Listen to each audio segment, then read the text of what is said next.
Welcome back to another episode of Meant to Vent News. My name is Jaime, and if you're new to the channel, what I'd like to do here is give my crazy thoughts and opinions on trending news around the globe and connect them to conspiracies. And it's been really easy to do lately. And I like to go through some rabbit holes lately, and I've been having some fun with these conspiracies and stuff like that, and all this crooked corruption. And it's never going to stop, and then why stop now? What if I were to tell you on the morning of 9/11 that a strange, unexpected meeting happened on that day? And there were two people that met on that day that were very unexpected, and nobody would ever expected that these two would meet on this very day. And that brings me to my episode today. So on the morning of 9/11, former President George H.W. Bush, George H.W., met at the Ritz-Carlton with Shafiq bin Laden, the brother of Osama.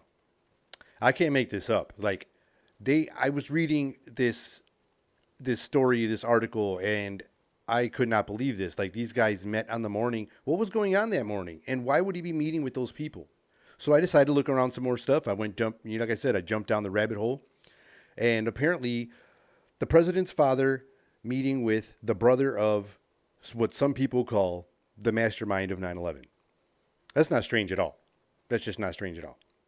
This is interesting. So what I found out is basically that the bin Laden family and the Bush family go way, way back. Like, way back.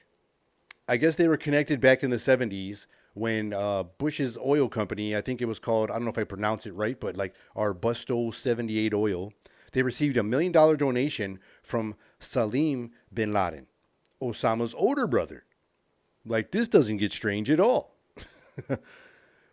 So the deal was made possible by some guy named Jim Bath. And I guess he's a Bush family friend. And a lot of people say this dude was a big time dirtbag. Like, he's got a lot of like shady deals under his belt and things like that. And so we'll get into more of him in a little bit here. So Jim Bath was no angel. This guy was under the FBI's radar for apparently funneling money into like Texas companies in hopes to influence American foreign policy.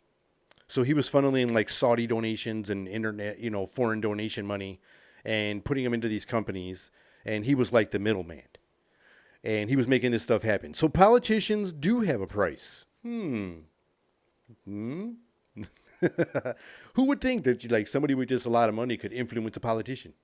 That doesn't happen all the time, does it?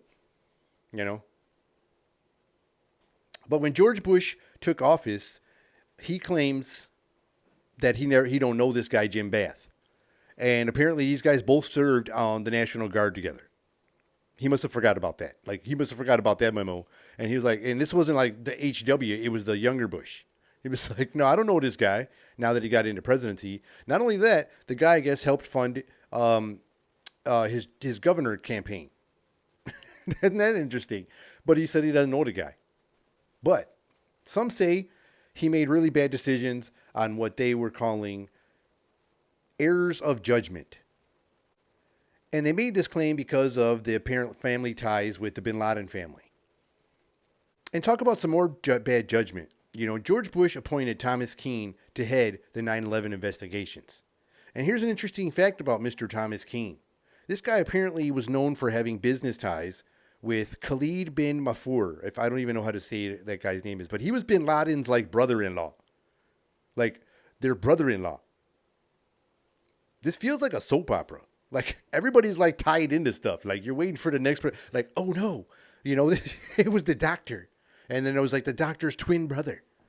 But like, you hear all these crazy things going on. And nobody's talking about this, and if you do, you kind of get looked at like you're crazy.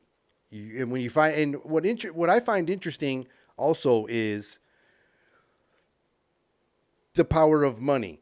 Money manipulates a lot of people apparently, and it's been becoming more and more apparent now today, especially with the digital age, with the media age, with social media everywhere. Like, people in the limelight, can't fart without it being on the media and offending someone, or maybe the fart was racist, things like that. And I feel like it's going out of control sometimes. But I feel like for people that are looking for the truth and things like that, it's kind of good because some of these people are slipping up. They're so used to being like getting away with it for so long and just doing it a certain way. And now the media age is kind of messing it up. They got to try to do it a new way. There's so many mysteries and stories and different angles when it comes to the 9/11 story. And it's really, really hard to go. It's almost like piling up as much information as you would when you come across a UAP UFO story, or the news stories, the orbs. It's just so much information coming out, so much misinformation at the same time, and there's information out there. So I suggest you go do out some reading. If you could find some physical media to read, it's really interesting. It's a lot better than digital media. Sometimes I like to compare a physical media, like my book or a book I have or a magazine I have, to kind of like an article online and see where they kind of cross paths there, where some things could be edited, changed, and things like that. It's pretty interesting. And there's so many stories and different angles, so many fingers pointed in different directions. One day we will find the truth out. What will happen? Who knows? Because you see what happens right now. We're trying to find out truths about other things, and they seem to be very comfortable and okay with just telling everybody to be quiet, and we're going to shove this one under the rug. But I believe we can't shove these stories under the rug. We should keep our eye and keep our attention on these and keep on pushing. Keep our pedal to the metal and keep on pushing out all this information as we get it. But we got to pay attention to some of these things, and I'm going to find out some other rabbit holes to get into and see what I can do for the next episode. Well, my name is Jaime, and this has been another episode of Meant to Vent News. Till next time, see ya.